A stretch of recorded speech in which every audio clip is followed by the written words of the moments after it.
चीजें हैं, लेकिन ये सब श्रद्धा में बसती है। तो जब हम कह रहे हैं जा सुनेम व्रत जाहि न वरना, जिसके नियम और व्रत इतने हैं वर्णन नहीं किया जा सकता। एक बात और बोलूंगा, बॉडी काम नहीं करती है तो उपवास मत कीजिए। आपको डायबिटीज है, शुगर है, उसमें थोड़ा जल्दी खाना पड़ता है ना सुबह। अब आप कौशिक महाराज की बात सुनकर, और आप वैसे भी तो आप माताओं के हफ्ते में 4 दिन तो कम से कम उपवास होते ही है उनके। एक महीने में 4 दिन रोटी खाने को मिल जाए तो बहुत बड़ी बात है। पर अब ये कथाएं सुन करके फिर दे उपवास, दे उपवास। शरीर काम करता है, बॉडी काम करती है, तो आप उपवास कीजिए। वैसे उपवास करने से ताकत बढ़ती है, इम्यूनिटी बढ़ती है। लेकिन कोई दिक्कत परेशानी है तो फिर आप उपवास मत कीजिए। जैसे गर्भिणी नारी उपवास कम करे, उसके गर्भ में जो बच्चा पल रहा है उसके लिए बहुत ध्यान रखना है। ज्यादा सीढ़ियों पर न चढ़े, ऊंची जगह पर न चढ़े, एक जगह पर ज्यादा देर तक न बैठे, छाती के भरक होकर के न सोए। ऐसा महात्मा कश्यप ने अपनी पत्नी दिति को ये कुछ बातें कही थी। गर्भिणी नारी रात्रि को जूठे मुंह से न सोए, केस खोल करके न सोए, पाम भिंगा करके न सोए। वो दिति जूठे मुंह से सो गई थी, इंद्र घुस गए थे उसके पेट में। कथा आती है, पुष्कर में अनुष्ठान कर रही थी।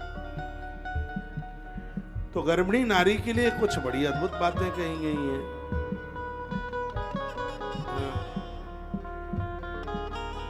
व्रत उपवास इन सब का बड़ा प्रभाव है। ऐसा नहीं है कि मीठा खाने से ही डायबिटीज होती है, भूखे रहने से भी डायबिटीज हो जाती है। आप पूरा दिन भर काम में लगी रहती हैं, नाश्ता 2 बजे करती हैं, भोजन तो छूट ही जाता है, घर के काम ही इतने होते हैं। खूब खाओ पियो, पति जावे ऑफिस लग जाए काम में, पहले खूब आलती पालती मार के 5-4 पराठे सटकाई दो और काम बाद में। अरे जब गाड़ी में ऑयल नहीं होगा, तेल नहीं होगा, तो फिर तो दिक्कत हो जाएगी ना। फिर इसलिए उसका ऑयल भी तो पूरा, उसकी खुराक पूरी होनी चाहिए, पूरी। भाई ज्यादा मैं उछल कूदता ना देखा।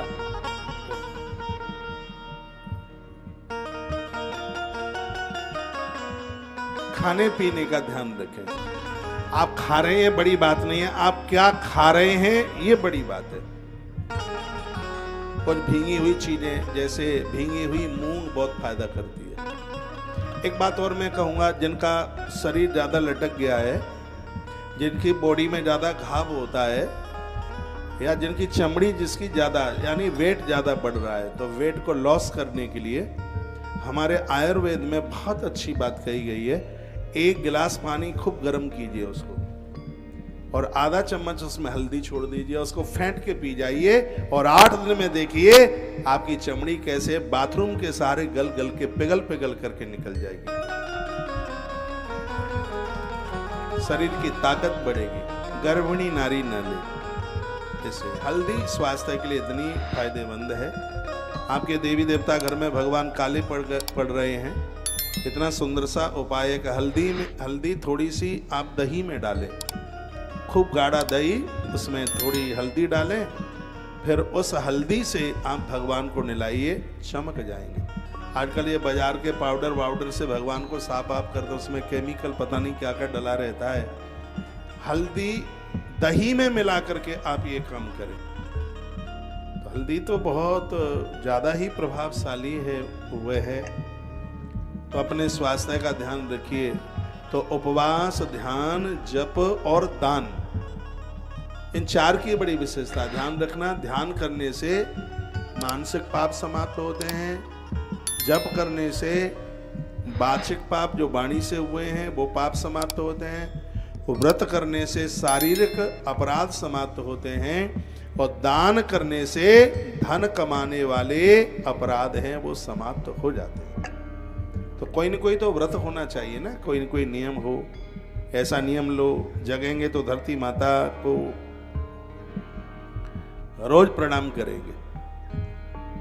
ये भी नियम ले सकते हैं कि चाय दिन में 1 ही बार पिएंगे, ये भी नियम ले सकते हैं।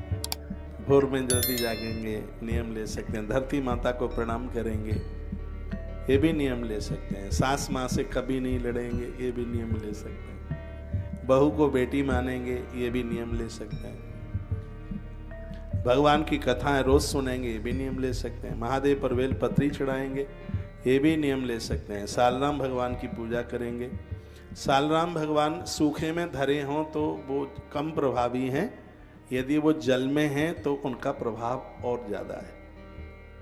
तो भगवान सालराम जल से निकले हैं ना, तो एक कटोरी में थोड़ा सा जल भर लो और उसमें उनको रख दो। यदि आपसे पूजा नहीं बनती है तो तुलसी के गरुआ में रख दो उन्हें। फिर जब एक लोटा जल तुलसी माँ के ऊपर आप चढ़ाओ, आज तुलसी का दर्शन जरूर करना। सौमती अमावस्या को तुलसी दर्शन का फल कितना है? 1.25 मन स्वर्ण दान करने से जो पुण्य मिलता है, सोमवती अमावस्या के दिन सिर्फ तुलसी का दर्शन करने से उतना फल प्राप्त हो जाता है। इतनी बड़ी महिमा है, तो आप नहीं कर पाते हैं। थोड़ी कठिन है पूजा। पूजा ये कठिन है, इसको आंख का पलक ऊपर से नीचे गिरे इतनी देर के लिए भी सालराम भगवान को तुलसी से अलग नहीं किया जाता। पुरानी तुलसी तब उतारी जाती है जब पहले नई चढ़ा देते हैं। जैसे जनेऊ पहनने वाले लोग नया जनेऊ पहन लेते हैं, पुराना बाद में उतारते हैं, ऐसे ही नई तुलसी चढ़ा देते हैं, उसके बाद में पुरानी उतारते हैं। तो ये सब संभव नहीं हो पा रहा है, तो आप तुलसी के गरुए में भगवान सालराम को रख दीजिए। बहुत सहज है, बहुत सरल है। आप करके तो देख लें। पति पत्नी में बिछुआ नहीं होगा, लड़ाइयाँ नहीं होंगी, झगड़े नहीं होंगे। ये प्रभाव है इन देवताओं का। तो हम भरत की कथा सुने, खाली भरत भरत कह के आगे चले जाएं, काम नहीं चलेगा। श्री भरत के जीवन में नियम है।